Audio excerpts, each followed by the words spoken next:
Peristiwa mobil operasional program makan bergizi gratis, MBG, yang menabrak gerbang sekolah dasar di Kabupaten Kebumen, Jawa Tengah, mendadak viral dan menyita perhatian publik. Insiden tersebut terekam kamera warga dan beredar luas di media sosial, memunculkan beragam spekulasi serta kekhawatiran masyarakat. Kejadian itu berlangsung di Desa Celapar, Kecamatan Karanggayam, pada Jumat, 6 Februari 2026.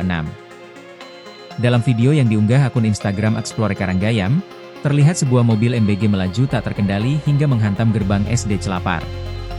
Benturan keras membuat gerbang sekolah roboh dan memicu kepanikan warga sekitar, mengingat lokasi tersebut berada di area yang kerap dilalui anak-anak.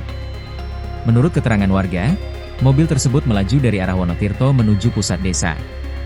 Sejumlah saksi menduga pengemudi berada dalam kondisi tidak wajar karena mengemudi secara ugal-ugalan di kawasan permukiman yang padat aktivitas.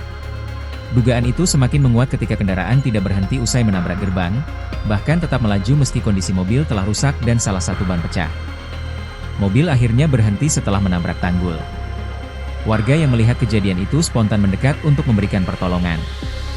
Namun, situasi justru berubah ricuh. Sopir mobil MBG dilaporkan mengamuk dan bertindak agresif saat hendak dibantu, sehingga memicu emosi warga. Keributan pun tak terhindarkan. Dalam video lain yang beredar, terlihat warga beramai-ramai mengejar sopir tersebut hingga akhirnya berhasil mengamankannya sekitar 15 menit kemudian. Sopir kemudian dibawa ke balai desa setempat, namun disebut tidak kooperatif dan enggan memberikan keterangan.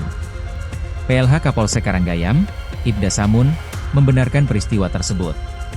Tidak ada laporan korban jiwa dalam kejadian ini, namun kerusakan fasilitas sekolah menjadi perhatian serius. Aparat kepolisian bersama pihak terkait masih melakukan pendalaman untuk memastikan penyebab pasti kecelakaan serta kondisi pengemudi saat kejadian.